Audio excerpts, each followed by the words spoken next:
Bueno,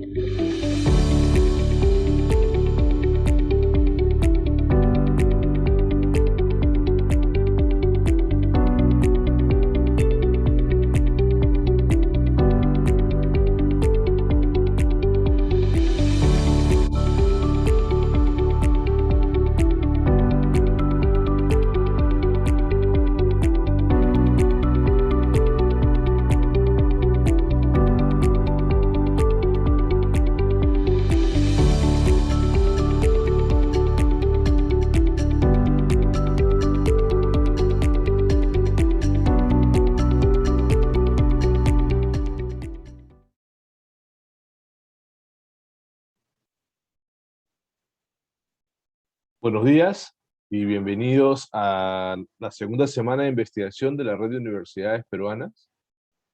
Ahorita estamos participando de la mesa número 10 de Ciencias Médicas. Eh, Bienvenidos a esta sesión. Tenemos una cantidad importante de participantes. Esperamos que podamos aprovechar al 100% esta jornada. Mi nombre es Francisco Alvarado. Soy el decano de la Facultad de Ciencias Empresariales de la Universidad Católica Santo Toribio Mogrovejo. Y nuevamente bienvenidos a esta sesión. En este día, en la mesa número 10 de Ciencias Médicas, nos acompañan la doctora Sonia Tejada Muñoz, el doctor Renato Torres Lazo y el doctor Raúl Montalvo Otivo. Esta sesión, esta mesa de trabajo, la vamos a desarrollar con exposiciones de 15 minutos cada uno. Finalmente vamos a tener una ronda de preguntas. Les pedimos por favor que sus preguntas las hagan llegar a través del chat de la plataforma Zoom. Cada expositor tendrá un promedio de 5 minutos aproximadamente para poder atender las preguntas y de esta manera concluiremos las sesiones. Como les repito, cada exposición tiene 15 minutos, seguramente unos 5 minutos antes de que termine el tiempo de cada expositor, yo les podré dar un aviso, entonces estemos atentos a esta señal, y bueno, empezamos la jornada. Damos la bienvenida a la doctora Sonia Tejada Muñoz. La doctora Tejada es natural de Chachapoyas, Amazonas, es licenciada en enfermería, maestra en ciencias de la educación con mención en gerencia educativa estratégica, doctora en ciencias de enfermería, es además asesora de tesis de pregrado y posgrado, ha publicado investigaciones realizadas en el área de la salud y la educación en revistas regionales y nacionales. Estudió idiomas, domina el inglés, portugués, el italiano, tiene diplomados en enfoques de derechos sexuales y reproductivos, tiene una amplia experiencia en formulación y evaluación de proyectos de inversión con enfoque de desarrollo humano y estadística aplicada a la salud. Buen día, doctora Tejada. Adelante, gracias.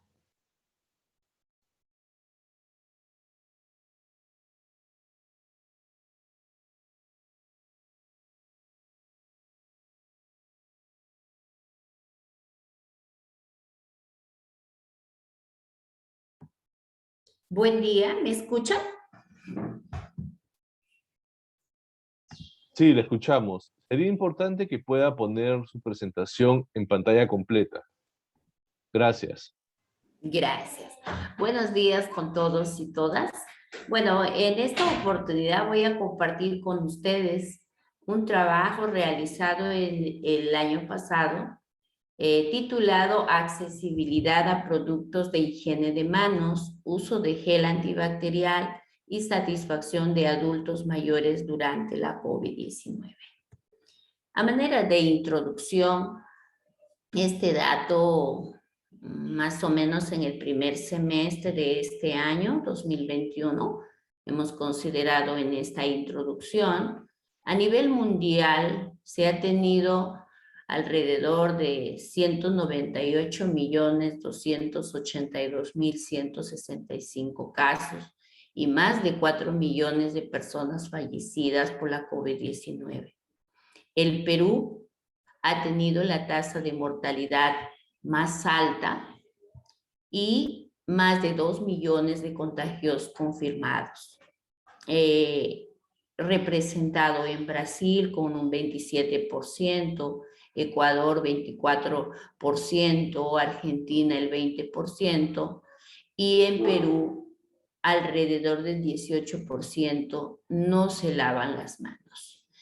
Ello no es la excepción, nuestra región de Amazonas, sobre todo Chachapoyas, y en los asentamientos humanos básicamente. A raíz de esto se planteó esta investigación cuyo objetivo general fue determinar la relación entre la accesibilidad a los productos de higiene de manos, el uso de gel antibacterial y el nivel de satisfacción de adultos y adultos mayores en el asentamiento humano 16 de octubre en Chachapoyas, Amazonas. La metodología usada en este trabajo fue un estudio cuantitativo, observacional, prospectivo, transversal, cuya muestra estuvo representada por 46 adultos, de los cuales 9 fluctuaban entre 50 a 59 años y 37 más de 60 años. Esta muestra estaba caracterizada porque recibieron un frasco de gel antibacterial de 500 mililitros elaborado en los laboratorios de ingeniería agroindustrial de nuestra universidad. Un poquito a manera de comentarles de cómo nació la idea de esta investigación es que el año pasado, ustedes saben, todos conocemos, la cuarentena y el confinamiento social que fue impuesta por el gobierno central y más o menos los 3 primeros meses, desde marzo que empezó, ¿no? No había accesibilidad a las regiones, a las provincias, y Chachapoyas, Amazonas fue una de ellas. Entonces los productos de higiene de manos pues han incrementado su precio en esos tiempos. A la vez las familias vulnerables no tenían recursos para adquirirlo. Por otro lado, las zonas donde ni siquiera había agua para lavarse las manos, mientras las medidas preventivas estaban impuestas, ¿no? Lávese las manos. Pero ¿qué pasa? Que zonas donde no existe ni siquiera un agua potable, si no consumen un agua de pozo, agua de lluvia, o a veces no existe el agua tampoco. Entonces, es allí donde la universidad y a través de la Escuela Profesional de Enfermería y la Escuela de Ingeniería Agroindustrial hemos unido esfuerzos para elaborar los geles antibacteriales y ellos han sido pues donados a los pueblos jóvenes y en este caso como 16 de octubre, ¿no? Los resultados. En esta tabla 1 podemos compartir los resultados respecto a esa accesibilidad que hemos podido obtener, de que el precio de los productos, más del 50% de la población refiere que fue caro, ¿no? Por otro lado, el gasto semanal en productos para la higiene de manos en soles de 5 a 10 soles. La presencia de agua dentro del hogar, si tiene agua, en caso de este asentamiento humano, 69,6%. El tipo de agua que usa para la higiene de manos es una pública no potabilizada, más del 50%, expresado el 60,9%. Los materiales que cuenta para la higiene de manos, caño y lavatorio, en un 54,3%. Esta figura que he seleccionado dentro de todos los resultados que hemos podido obtener nos dice mucho, ¿no? A pesar de que el gel antibacterial ha sido donado a las familias y a los adultos y adultos mayores, sin embargo, podemos observar que el grado de satisfacción ha sido poco satisfecho ya que el gel antibacterial ha sido usado algunas veces, ¿no? En un 8.7% y nunca lo usaron en un 34.8%, ¿no? Sin embargo, la relación que existe entre el uso del gel antibacterial y la satisfacción de adultos mayores ha sido significativa, ¿no? En cuanto a la relación entre la accesibilidad, el uso del gel antibacterial y el grado de satisfacción en la población de estudio, se ha podido notar que esta accesibilidad a los productos de higiene de manos, sobre todo en la parte de gasto semanal en productos para lavado de manos, se relaciona con el sexo, ¿no? Se relaciona con el sexo, con la edad, con el uso del gel antibacterial, básicamente, ¿no? Siendo el valor de P menor de 0,05. También en cuanto al acceso social, el tipo de agua que se usa para lavado de manos se relaciona con el sexo y con el uso del gel antibacterial. Bien, se ha hecho una discusión muy minuciosa y pertinente, toda vez que en la búsqueda de la bibliografía y de los referentes hay muy pocos estudios relacionados de manera muy directa con estas variables de estudio. ¿Qué podemos inferir de todo esto? A mayor gasto económico semanal en productos de higiene de manos, mayor uso de gel. Y si el tipo de agua es pública, no potabilizada o de pozo, la higiene de manos se torna deficiente y por ende apremiante el uso de un gel antibacterial. Y si ello es a base de aceites esenciales, sería mejor. Sabemos todos que en la parte de la discusión nos permite un poco discutir con otros estudios, como vuelvo a decir, en los referentes hemos podido encontrar algunos estudios sobre el lavado de manos, pero básicamente en profesionales de la salud. Y hay muy pocos estudios en lo que se refiere a adultos y adultos mayores. Por eso es que esta investigación se ha tornado relevante en esta línea. Por otro lado, imaginarse también de que pedir que se laven las manos en zonas vulnerables, en poblaciones donde realmente no existe agua, u lo otro, que no tienen los ingresos económicos necesarios para poder decir los que compren los productos para lavarse las manos, realmente es muy preocupante. Todos sabemos, el Ministerio de Salud también lo dijo, lávese las manos, usa su gel antibacterial, pero si nosotros no tenemos las condiciones necesarias, no tenemos la parte económica que es importante, ¿cómo lo podemos adquirir? Ahora, también, si bien es cierto, ya no es parte de este estudio, pero se ha abierto la posibilidad de seguir abordando esta temática en el sentido de que los geles antibacteriales deben ser enriquecidos con aceites esenciales y sobre todo en nuestra zona de la región Amazonas, que es muy rico en todo lo que se refiere a las plantas medicinales. Entonces, si bien es cierto, hemos estado haciendo algunos ensayos de cómo elaborar este gel antibacterial y ser añadido con los aceites esenciales de las plantas nativas realmente a la región Amazonas, que es producto ya de otra investigación, o por no decir que se desprende para hacer nuevas investigaciones, pues es muy importante y dejamos abierta esa posibilidad.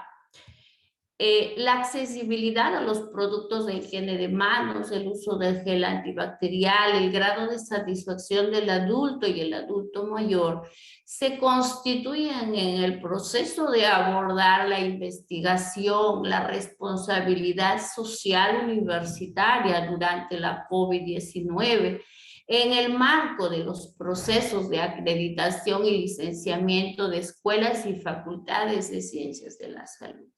Esta investigación tiene esa esencia, ¿no? De que nosotros en la universidad no solamente estamos para estar ahí en la academia cerrados, sino que hay que articular esa investigación con la responsabilidad social universitaria y que eso nos pide. Incluso tenemos que ver qué grado de satisfacción tienen nuestras actividades y por otro lado el impacto que generan nuestras actividades de responsabilidad social y también de la investigación.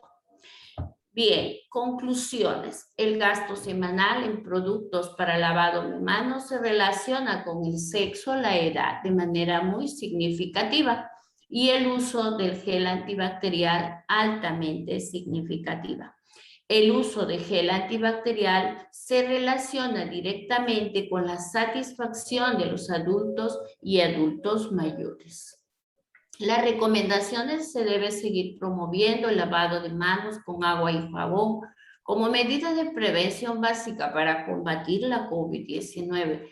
Asimismo, es acuciante el nexo de gobiernos locales, regionales y empresa con la academia, cuya labor se vea reflejada en la satisfacción de necesidades de los sectores más necesitados, y traducido en la mejora de los índices de desarrollo humano y social. Bueno, algunas referencias que hemos considerado, y bueno, las investigaciones de los docentes universitarios deben ser reflejado en la formación académica por excelencia y visibilizado en el desarrollo del capital humano y social.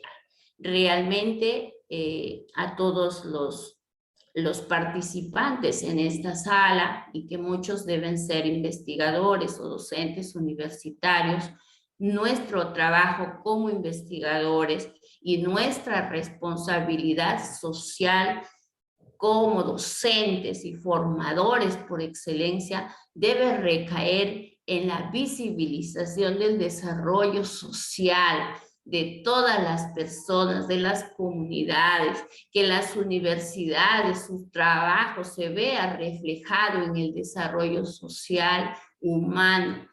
Eso es lo que nos llama la ley universitaria y también todas nuestras actividades ahora que todas tienen que estar articuladas. Este trabajo aparentemente sencillo, que algunos lo pueden no sé, evaluar, pero que tiene mucha importancia, sobre todo en los procesos de acreditación y licenciamiento de escuelas y universidades respectivamente. Muchísimas gracias. Eso es todo. Muchísimas gracias, doctora Tejada. Muy interesante su investigación. Obviamente es una base para la reflexión en el diseño de las políticas públicas sanitarias especialmente, ¿no? Muy interesante la perspectiva que tiene la investigación. Gracias. Bueno, a continuación tenemos la oportunidad de escuchar atentamente al doctor Renato Torres Lazo. El doctor Torres es médico graduado en la Universidad Nacional de San Agustín de Arequipa, especialista en otorrinolaringología de la Universidad Nacional Mayor de San Marcos, maestría en Ciencias Quirúrgicas en la Universidad número 11 de París, Sud, y doctorado en Fisiología, Fisiopatología y Terapéutica en la Universidad de la Sorbona en París. Actualmente es docente investigador de la Universidad Nacional de San Agustín e investigador asociado a la Unidad Terapéuticas y Terapias Génicas para la Sordera del Instituto Pasteur, Instituto de la Audición de París, Francia. Adelante, doctor Torres, bienvenido. Alvarado, muchas gracias por la presentación. Bueno, en esta ocasión voy a presentar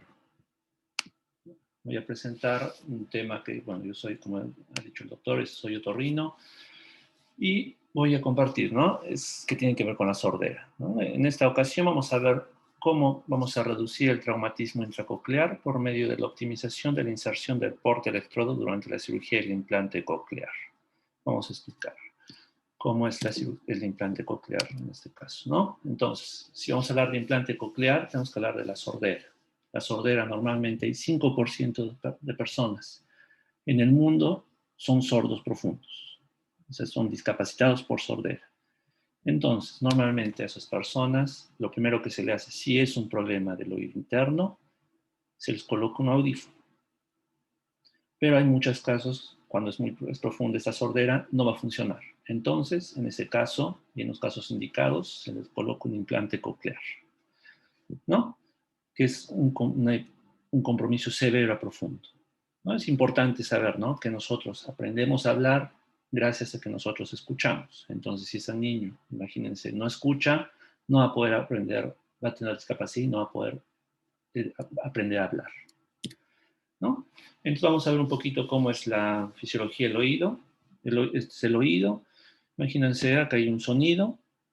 Entonces el sonido va a llegar a este órgano, que es la cóclea. Entonces, aquí en esta cóclea va a haber una transformación de esa.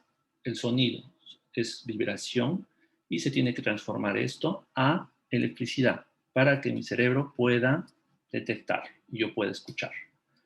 Pero en esos niños o esas personas adultas, este órgano no funciona. Entonces, lo que pasa es que no hay transmisión. Hay transmisión, pero no hay esa conversión de sonido, de energía física a electricidad, y esa persona no escucha.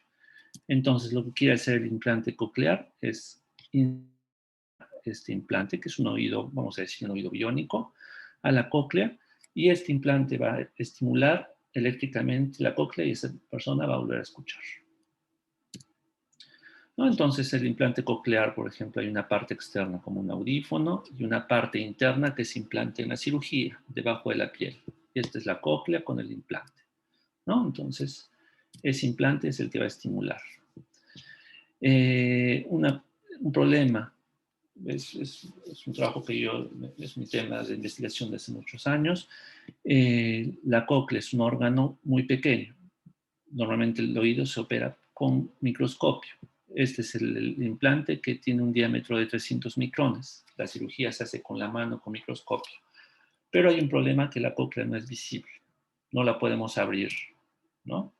Entonces, por ejemplo, un primer tema importante fue saber, normalmente la cirugía la hacemos con la mano, ¿no? Un cirujano hace la cirugía manualmente. Pero normalmente la cóclea tiene un eje de inserción, ¿sí? Y queríamos saber si los cirujanos pueden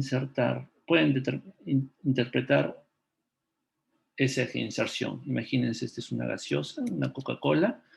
Entonces yo miro esta Coca-Cola, yo sé que es una botella. Y si yo quiero ingresar, por ejemplo, insertar un lapicero, yo sé que esta es la manera correcta, ¿sí? Imagínense que esa botella es la cóclea, pero en la cirugía no puedo verla. Entonces, ¿qué pasa si la cóclea cambia de dirección? Cambia. Entonces, es la condición quirúrgica normalmente. Entonces, queríamos ver si el cirujano puede representar correctamente ese eje de inserción, ¿no? Que es importante. Entonces, en un primer trabajo que se publicó, observamos que en las condiciones quirúrgicas normales, el cirujano no puede determinar ese eje de inserción. Es muy difícil, es casi imposible, porque no podemos ver. Es como que si nosotros sabemos que somos arqueros, queremos dar un blanco al frente, pero no miramos el blanco. Y tratamos de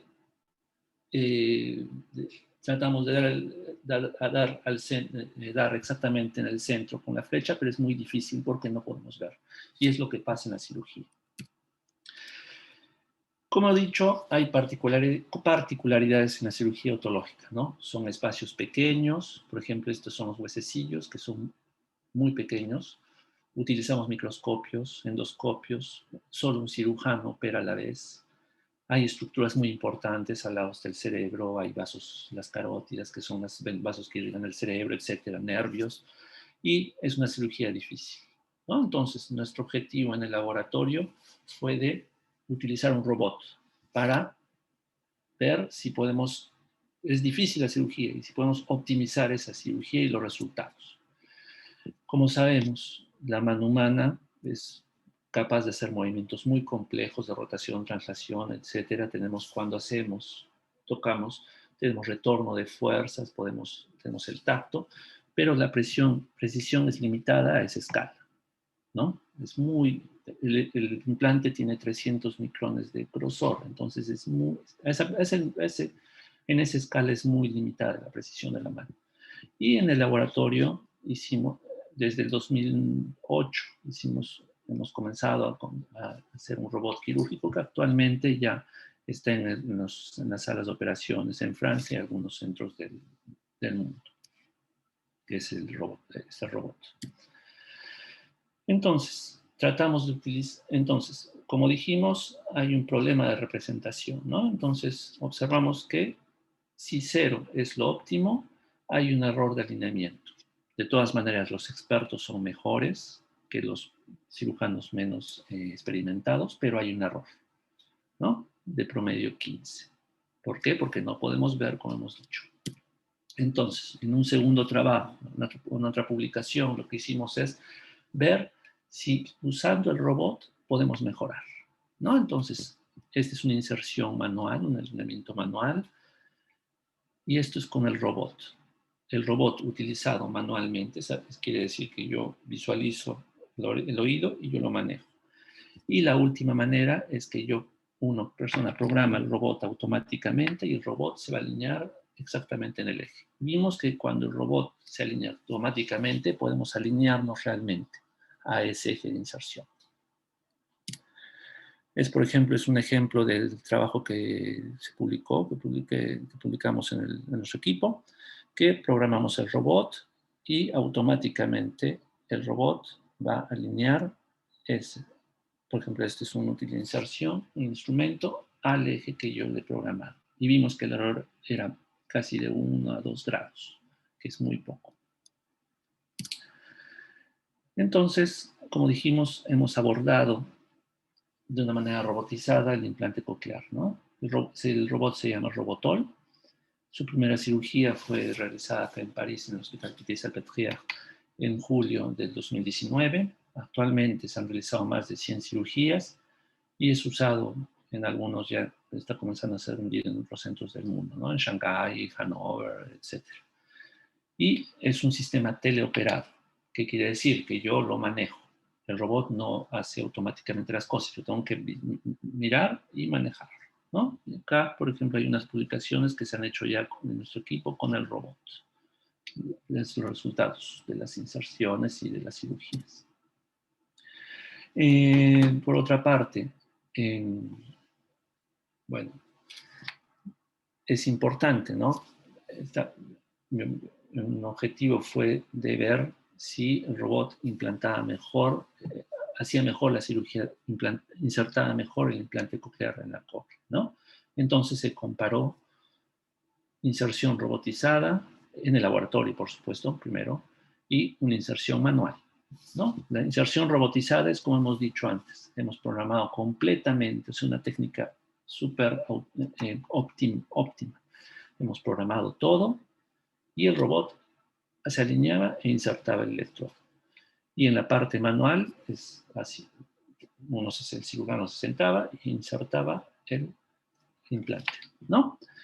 Y se hacía, esta es la cóclea, un corte histológico, que es una técnica que hemos puesto la hemos mejorado.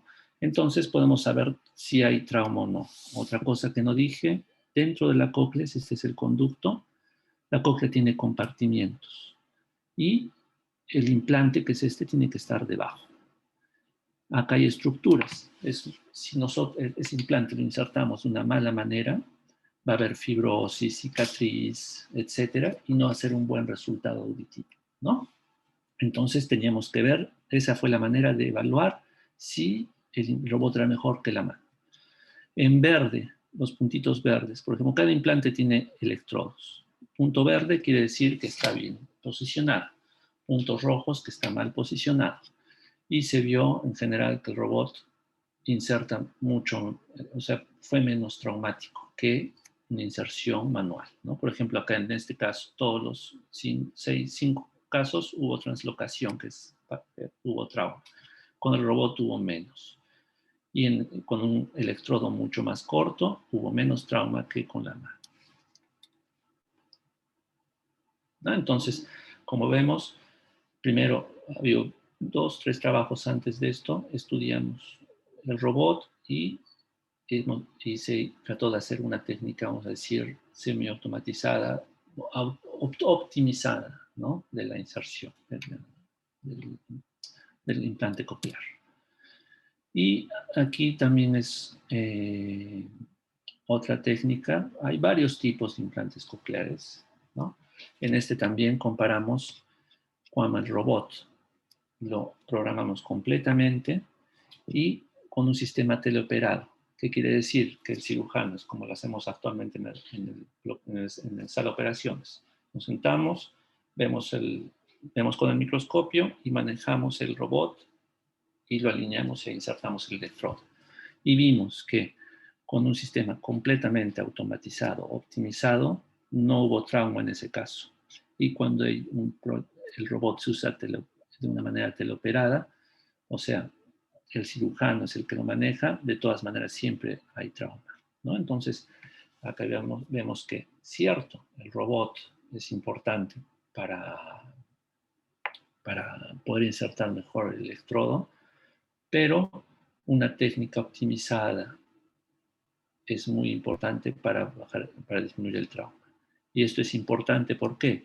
Porque si nosotros, imagínense, el implante coclear, normalmente ese hecho del electrodo en la cóclea dura 30 segundos. Imagínense que es un niño de 1 año. Son 30 segundos que yo no los puedo volver a hacer. Si yo esos 30 segundos hubo problemas, hubo trauma, ese niño durante toda su vida va a escuchar, vamos a decir, va a escuchar pero no optimadamente. En cambio, si yo hago esa cirugía de una manera optimizada, ese niño va a tener mejor resultado. Entonces es importante. Cierto que el robot hace una pequeña parte de la cirugía, pero el impacto a largo plazo es muy importante. Imagínense, un niño va a escuchar toda su vida mucho mejor. Es importante, ¿no? Porque eso no podemos agarrar y sacar el implante y volver a alinearlo. No se puede. Es one shot. Se tenemos que hacerlo de una sola vez. Y no hay 2 oportunidades, ¿no? Entonces, como conclusión de este conjunto de trabajos que hemos publicado, el eje de inserción es un aspecto importante durante la cirugía del implante coclear y permite la reducción del traumatismo intracoclear.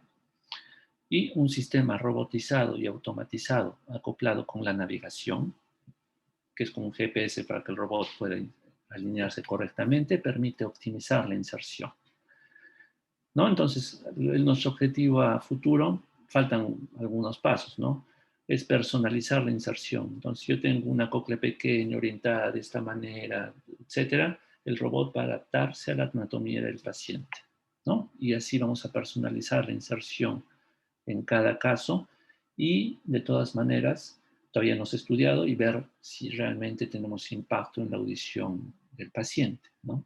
Si tenemos un impacto realmente y ese niño en vez de 10 palabras va a escuchar, de 10 palabras escucha 5, que escuche todas, va a ser mucho mejor, ¿no? Ese niño va a poder hacer una vida normal, ¿no? Y aquí, bueno, esta es una demostración, no he hablado mucho porque no hay mucho tiempo, pero también, de todas maneras, hemos trabajado mucho con huesos temporales de cadáveres, vamos a decir, pero esto, para ver el trauma, pero esto no puede hacerse en una persona. Entonces, en nuestro laboratorio, es una técnica bueno, personalmente, que yo la he realizado y permite ver el trauma intracoclear luego de una cirugía en un paciente, porque en un paciente no podemos hacer histología, ¿no? En este caso no he podido describir la técnica, pero es una demostración, ¿no? De cómo podemos ver la posición del electrodo, ¿no? Por ejemplo, acá está debajo de esta membrana, ¿no? Y acá en esta parte ha pasado al otro lado. Bueno, eso sería todo, ¿no?, sobre la presentación que tenía que hacer. Muchas gracias, doctor Torres. Realmente los resultados son impresionantes.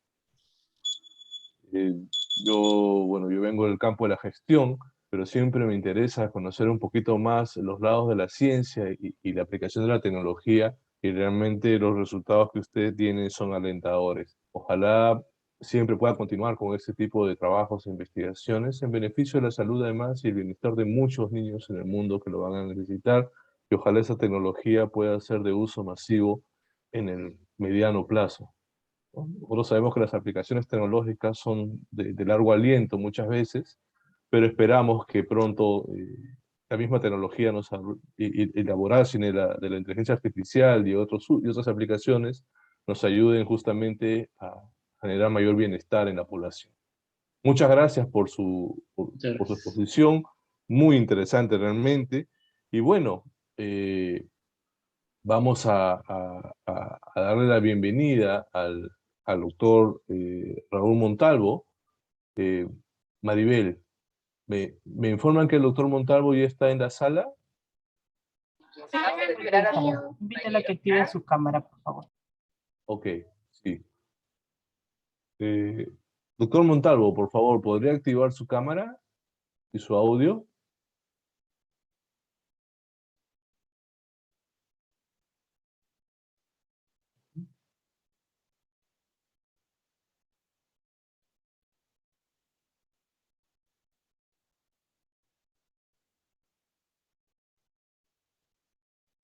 Y creo que el doctor Montalvo tiene una dificultad para ingresar a la sala. Vamos a esperar un minuto, un par de minutos, por favor. Muchas gracias.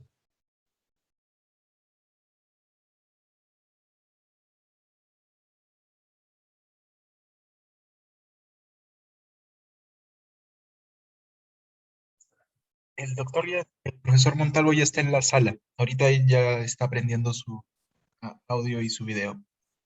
Perfecto, muchas gracias. Bueno, entonces le damos la bienvenida al doctor Raúl Montalvo Tivo. El doctor Montalvo es médico cirujano egresado de la Universidad Nacional del Centro del Perú, especialista en enfermedades infecciosas y tropicales por la Universidad Nacional Mayor de San Marcos, magíster en investigación epidemiológica de la Universidad Cayetano Heredia, es doctor en investigación clínica y translacional de la Universidad Peruana Antenor Orrego, cursos de posgrado en infectología y medicina tropical, ex asistente y responsable de control de antibióticos del Hospital Nacional 2 de Mayo, ex coordinador de proyectos de investigación en biomarcadores en tuberculosis pulmonar, validación de MODS de tejido ganglionar y meningoencefalitis herpética con la Universidad de Washington.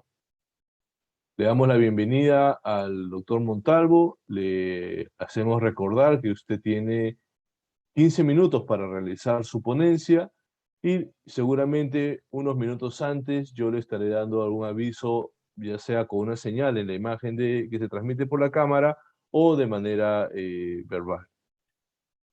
Le agradecería, doctor Montalvo, que pueda prender también su cámara, si es posible. Listo, Doctor, doctor. buenos días. Muchas gracias por la Adelante. presentación. Sí, está prendida ya la cámara. Bueno, muchas gracias y también es un gusto de que se esté realizando este tipo de eventos a nivel nacional para dar a conocer todo lo que los avances que se están haciendo en relación a los proyectos, trabajos de investigación, algunos resultados que se están consiguiendo. Y como parte integrante del equipo de manejo de pacientes con COVID de nuestra región de Junín, y por la cantidad de pacientes que hemos estado viendo en lo que es en la primera, segunda ola, hemos empezado a recolectar un gran número de pacientes, pero también hemos visto múltiples necesidades en relación a muchas preguntas de investigación, y es un buen motivo para, no solamente para investigar, sino para conocer más sobre esta enfermedad y sobre posibles complicaciones que puedan aparecer más adelante. Y es así que uno de los trabajos que ya se culminó y está en proceso ya de publicación es esto de ver por qué los pacientes, algunos desarrollan enfermedad grave y otros no desarrollan una enfermedad severa, y incluso pacientes con algunas comorbilidades no llegan a fallecer, y algunos incluso son tratados en casa, o algunos llegan al hospital, pasan a cuidados intensivos, y aún estando en ventilador mecánico la enfermedad sigue avanzando a pesar de todos los esfuerzos que se hacen. Entonces, existen múltiples preguntas, y una de ellas fue justamente tratar de identificar cuál es este factor, por qué los pacientes hacen enfermedad severa. Y empezamos a ver, como es conocido ya, que los pacientes con sobrepeso y obesidad son un grupo de pacientes que hacen enfermedad grave. Pero tenemos otro grupo de pacientes que, sin ser gorditos, sin tener sobrepeso, hacen esta enfermedad severa.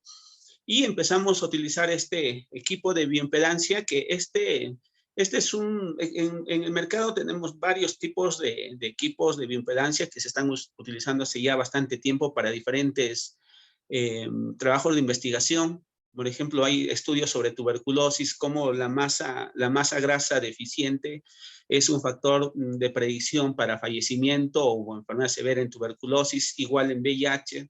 Este mismo equipo de bioimpedancia se utiliza también en pacientes con falla renal, aquellos que tienen un exceso de líquido en todos los compartimientos, tienen mayor riesgo de mortalidad. También se utiliza en nutrición para evaluar la ganancia de peso, para ver la respuesta a los diferentes tipos de nutrición parenteral. Y estos equipos de bioimpedancia han ido cambiando y evolucionando en el tiempo. Ahora son más pequeños, se pueden trasladar de paciente a otro, son fácilmente llevados en una maleta, y no son como los primeros que aparecieron como equipos grandes donde eran similares a una tomografía. Ahora son más sencillos, y eso es lo que usamos nosotros. Este es el modelo del equipo de una balanza de bioimpedancia que se instala con una aplicación al celular, y el paciente tiene que ingresar a esta balanza. Lo que hace esta balanza es emitir una intensidad eléctrica de bajo ohmiaje, de baja intensidad, y lo que hace es ingresar por el organismo, y esta resistencia eléctrica va pasando por diferentes tipos de tejido, y cada uno de estas células se comporta como un condensador, y esta resistencia va regresando por el otro electrodo al equipo, y va midiendo estas resistencias. Y mediante un algoritmo, estas resistencias ingresan a un modelo matemático, y cada tejido tiene un valor determinado. Y esta balanza es la que se aplicó.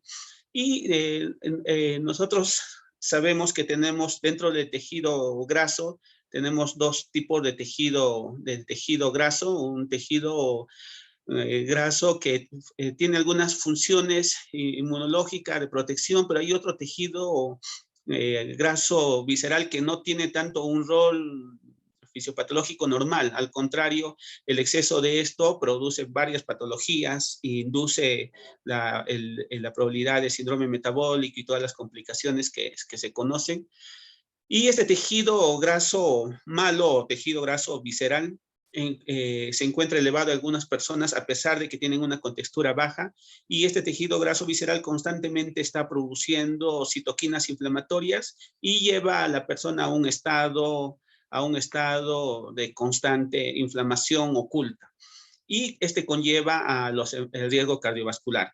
Entonces, lo que nosotros quisimos utilizar con este equipo de bioimpedancia es medir la cantidad de grasa visceral que se encuentra en los pacientes con COVID, y ver cómo esta grasa visceral está asociada a la severidad por esta enfermedad. Entonces, para eso se hizo el estudio observacional de todos los pacientes mayores de 18 años que cumplían una serie de criterios de inclusión, como por ejemplo no tener marcapasos, no contar con dispositivos invasivos en ese momento, tenían que haber ingresado a servicios higiénicos y evacuar las últimas 3 horas, no tener ningún dispositivo con ellos, ni celular, ni monedas, ni ningún otro tipo.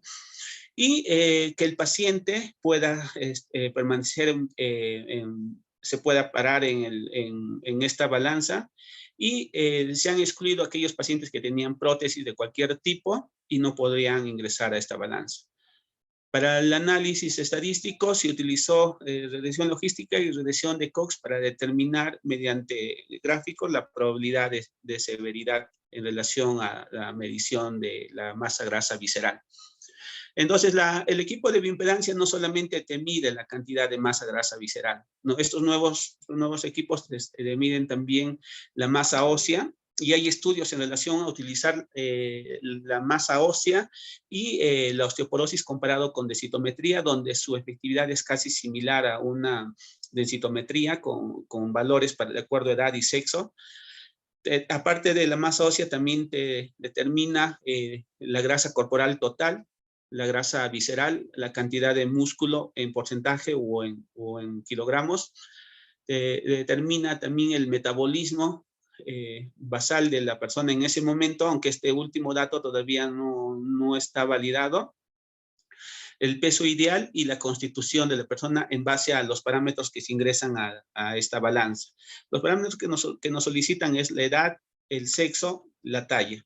Y el paciente ingresa sin media, con los pies descalzos o desnudos sobre esta plataforma. Entonces, en relación a esto y teniendo algunas características del paciente como la edad, en sí, en los pacientes que nosotros incluimos en el estudio no hemos encontrado que la edad sea un factor de riesgo asociado a severidad, a pesar de que algunos estudios mencionaron que a mayor edad, pues, a mayor riesgo de enfermedad, pero posteriormente ya empezaron a verse que este factor no era tan determinante para decir si un paciente va a ser enfermedad severa o no, simplemente por tener una edad mayor de 60 años. Tampoco el sexo no es una condición que nos diga que exista una enfermedad severa en varones. Y la presencia de comorbilidad, sí, la presencia de comorbilidad, dentro de este grupo de comorbilidad hemos encontrado los 3 más importantes: diabetes, hipertensión y aquellos pacientes que están con un cuadro de inmunosupresión. Hemos incluido en ellos pacientes con VIH, adenocarcinomas y que utilizan corticoides. Entonces, la comorbilidad se juega un rol importante en relación a la severidad. Y en relación a los datos que nos arrojan el equipo de bioimpedancia, encontramos que el IMC, el índice de masa corporal, sí juega un rol muy importante para la severidad, y principalmente en aquellos que tienen un índice de masa corporal mayor de 30. El perímetro abdominal no hemos encontrado significativo. Lo que sí, la presencia de masa muscular, más de 50 de masa muscular, se ha asociado a severidad de la enfermedad. Cuando se midió la grasa corporal total como grasa corporal total, no separándolo, no se encontró relación con severidad de enfermedad, pero cuando ya se separó con grasa visceral de toda la grasa corporal, se encontró una fuerte asociación con la severidad en este análisis bivariado.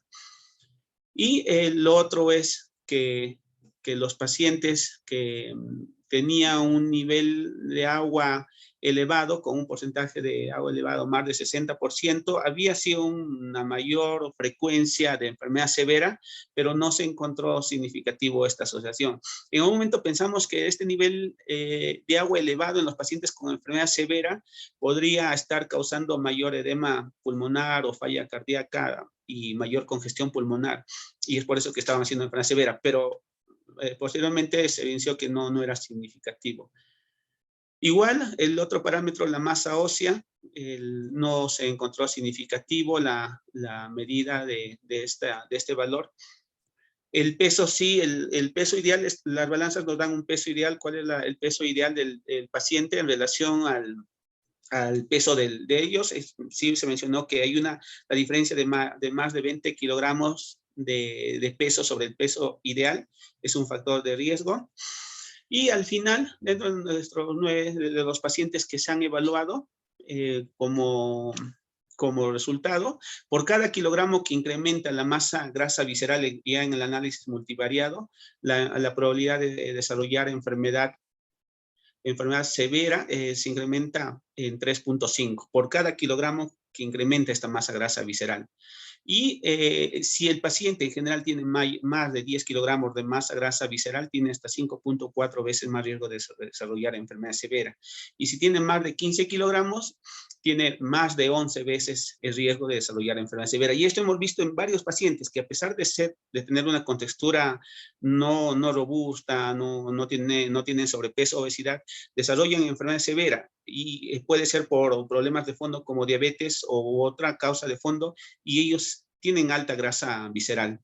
Y eso es lo que hemos encontrado. Muchos pacientes, a pesar de no tener una contextura gruesa o sobrepeso o obesidad, desarrollaron enfermedad severa, y pensamos en algunos casos que podría ser por la cepa, pero con el equipo hemos visto que estos pacientes, a pesar de ser delgados, tienen gran cantidad de masa grasa visceral. Y en el gráfico de Kaplan-Meier se ve, ¿no? Mientras conforme va aumentando la grasa visceral, la probabilidad de mortalidad también empieza a incrementarse. Y eso es lo que se ve, ¿no? Que los pacientes con masa grasa visceral mayor de 10 kilogramos tienen mayor probabilidad de fallecimiento. Entonces, lo que finalmente en el estudio, lo que se hace es recomendar a la utilización de las mediciones de esta masa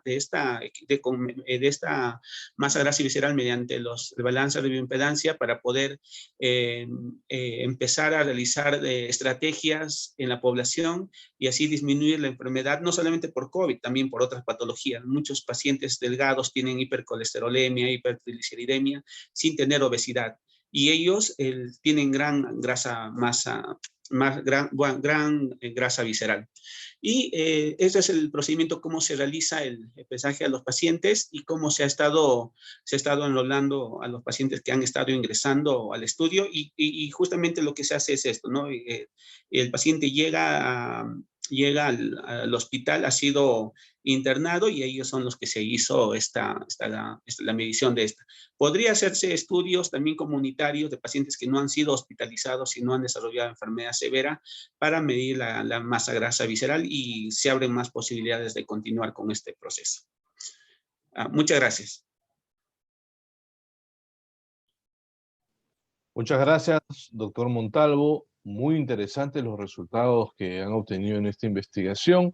La aplicación de la tecnología siempre, la mano de la ciencia, para poder apoyar en el desarrollo y el bienestar de las poblaciones, y especialmente en este contexto de emergencia sanitaria, resulta prioritario hoy más que nunca. Muchas gracias por sus aportes. Bueno, señores, a todos los participantes de esta sesión,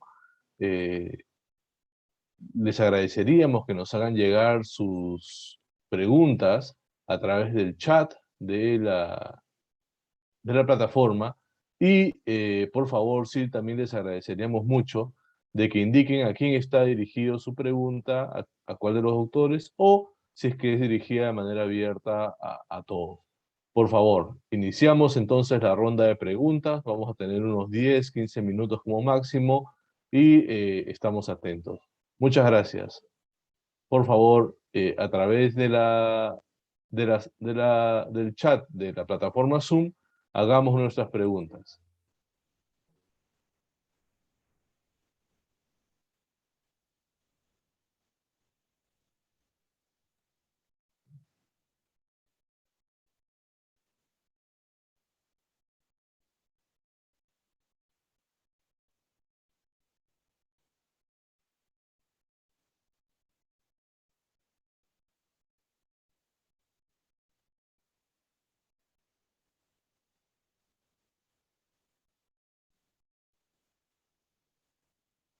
Nuevamente les recordamos a los participantes que si tienen alguna pregunta o consulta, por favor, hagamos llegar nuestras preguntas a través del chat, ¿no? Me informan que la doctora Tejada ha tenido un problema de conexión y se volverá a conectar en unos minutos, ¿no? Por favor, a los ponentes, el doctor Torres y el doctor Montalvo, les agradeceríamos que puedan encender sus cámaras, ¿no? Para poder iniciar la discusión, ¿no? Tanto el doctor Torres como el doctor... la doctora Tejada también está ya está conectada. A los tres expositores, iniciemos por el doctor Torres, por favor. ¿Cuáles serían los siguientes pasos en relación a su investigación? ¿Qué sigue después de esta investigación tan interesante que usted está realizando como parte de su labor médica? ¿Se escucha? Sí, sí, lo escuchamos. Entonces, bueno, normalmente, bueno, todo lo que he presentado es más que todo la parte antes de ir al paciente, ¿no? Es esa parte experimental, porque de todas maneras, como sabemos, este robot es un instrumento que va a ser utilizado para el cuidado de los pacientes, no puede utilizarse o experimentarse directamente con las personas, ¿no? Entonces, el trabajo que hemos hecho es sobre esa parte, ¿no? Actualmente, normalmente tenemos, bueno, justo hemos publicado hace un mes que son los primeros resultados de la parte, lo que queremos es si realmente el robot es mejor o no, o si mejoramos la audición, ¿no? De todas maneras, no ha habido muchos pacientes porque hemos comenzado en julio de 2019. En 2019 tenemos bastantes pacientes, pero 2020, 2021, COVID y la cantidad de pacientes que operamos ha disminuido considerablemente, ¿no? De todas maneras, en los trabajos preliminares lo que se ve es que hay menos traumatismo, es lo que decíamos, ¿no? Que el robot, cuando uno inserta con el robot el implante, de todas maneras, yo como cirujano, se ve que esa manera de insertar es mucho más suave, ¿no? Es evidente, ¿no? Incluso es más fácil, ¿no? Entonces, de todas maneras, hemos visto que hay menos trauma. Lo de la parte auditiva está en proceso, ¿no? Está por verse si realmente hay un beneficio. De todas maneras, encontrar un beneficio es un poquito difícil. ¿Por qué? Porque en los servicios que colocan implantes cocleares son centros de implantación y los cirujanos que operan ahí son expertos. Entonces, de repente va a ser un poco difícil ver esas diferencias, pero estamos trabajando en eso, ¿no? Sí, pues las investigaciones toman un tiempo importante para ver realmente no solo los resultados, sino el impacto que tiene en la población, ¿no? Sí, Bueno, por ejemplo, también otra cosa que estamos tratando de hacer es acoplarlo con la navegación, ¿no? Porque como dijimos, es la cóclea. La cóclea normalmente es como decir, es un órgano es un órgano que solo vemos un orificio pequeño a la entrada, ¿no? Que es casi 1 milímetro y no lo podemos ver, ¿no? No podemos ver para dónde está, si está para abajo, para arriba, etcétera, la orientación, ¿no? Entonces lo que estamos viendo también en otra parte es ver si la navegación puede dar beneficios en ese sentido, ¿no? sí. Doctor Torres, una última pregunta. Nos preguntan en la sala, ¿cuánto personal interviene en un escenario quirúrgico en las cirugías con el robot? No cambia, no cambia nada respecto a una cirugía normal, ¿no? Ok. El robot es pequeño, incluso está acá el robot. No sé si se puede ver, a ver. Sí, sí lo vemos. Sí lo ¿Ya? vemos. Está atrás de usted. Este es el robot. Wow. Entonces, normalmente, de todas maneras, incrementa un poco el tiempo. Incrementa más los 20 minutos, porque hay que vestirlo, hay que colocarle protegerlo esterilmente. Y de ahí, una enfermera lo empuja, el cirujano coge y opera. O sea, la cantidad de Perfecto. personas que van a intervenir no va a cambiar, no cambia. Se convierte en un instrumento más en la sala de operaciones de apoyo Sí. al médico principal. Sí. Muchas gracias, doctor Torres. Gracias. Doctor Montalvo, por favor, ¿podría encender su cámara? Sí. Tenemos una pregunta para usted. Nuevamente, ¿cuáles son los siguientes pasos en esta investigación? ¿Cuáles son las investigaciones asociadas o que continúan debido a los primeros hallazgos de la investigación que usted ha realizado? Sí, bueno, esta es la primera parte porque hemos estado buscando algunos estudios que midan la masa grasa visceral, que es el tejido graso malo, y que probablemente esta sea el culpable por la que los pacientes desarrollan enfermedad severa. Y hemos encontrado un estudio donde miden esta grasa visceral con tomografía. Y hay otro estudio que no utiliza el equipo bioimpedancia, sino lo que hace es evaluar algoritmos mediante la cantidad mediante el perímetro abdominal, la cantidad de colesterol y triglicéridos, utilizando una fórmula. Y el otro estudio sería esta que se está haciendo con el equipo de bioimpedancia. Lamentablemente en el hospital solamente tuvimos pacientes que llegaron o se hospitalizaron en forma moderada o severa, no tuvimos los pacientes leves para poder evaluar si ellos no tenían una cantidad de grasa visceral normal o elevada. Entonces eso es un sesgo que limita el estudio, pero sí, el grupo de comparación fue entre moderados y severos, dentro de los severos los que incluyeron a UCI. Entonces el siguiente paso es realizar este estudio en pacientes que no han sido hospitalizados, pacientes que desarrollan enfermedad leve. Entonces queremos iniciar otro estudio en la comunidad que no incluya solo a pacientes hospitalizados para tener una mayor población y puedan ser comparables en los tres escenarios: pacientes leves, moderados y severos. Muchas gracias, doctor Torres. Disculpe, doctor Montalvo. Queda clarísimo la necesidad de ampliar y profundizar este tipo de estudios, ¿no? Para que podamos, digamos, tener algunas conclusiones mucho más amplias. Muchas gracias por su respuesta.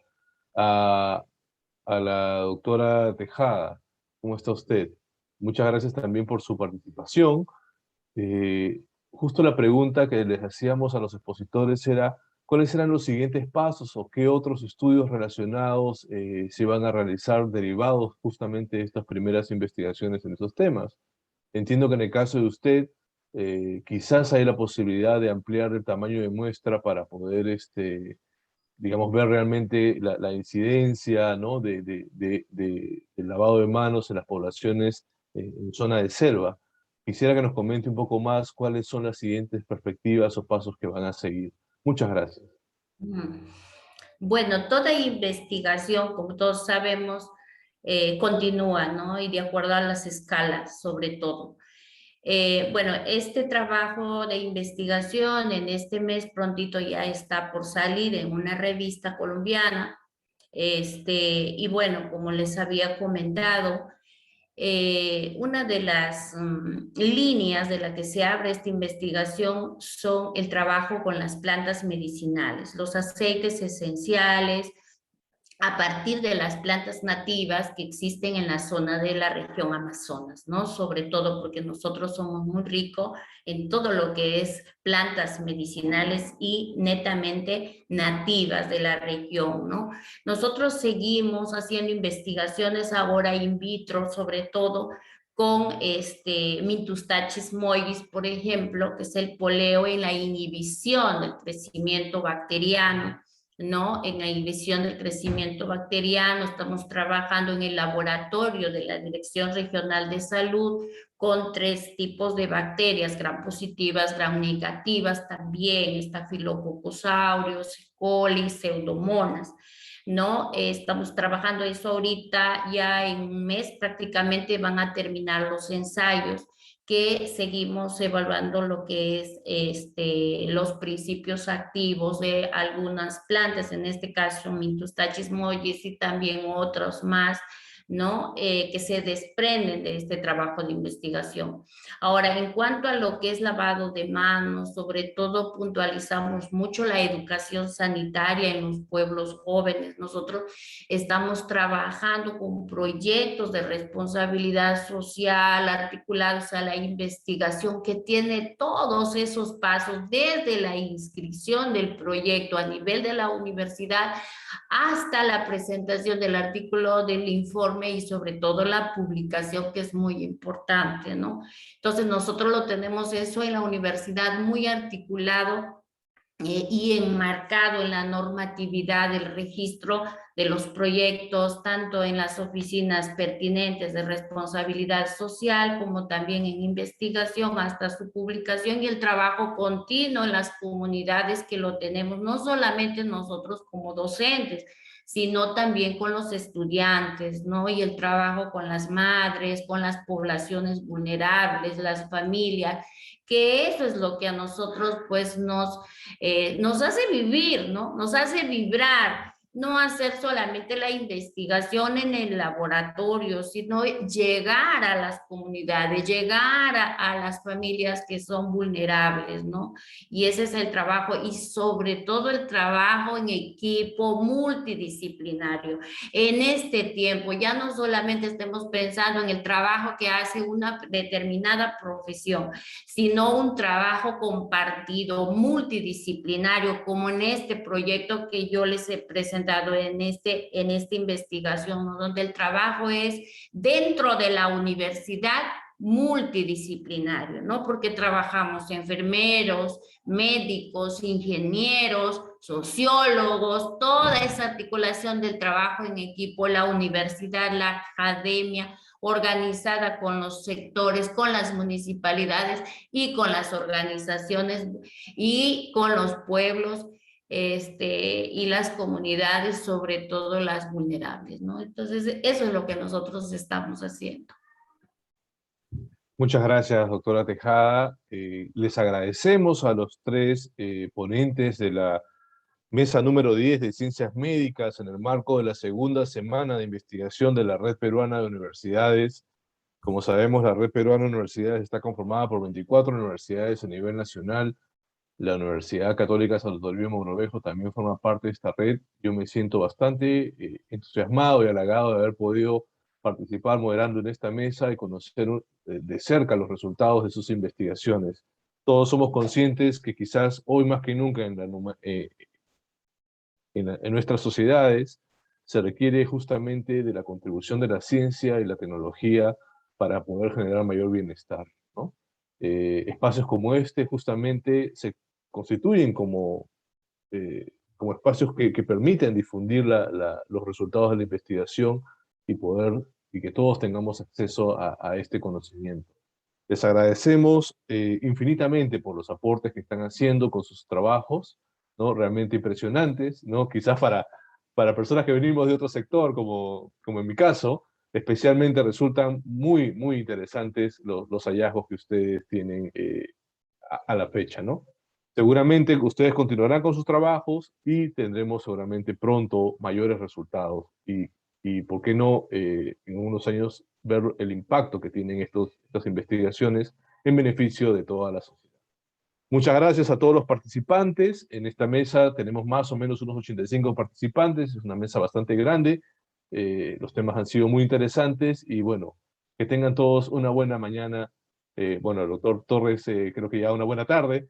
Entonces, muchas gracias. Nos vemos.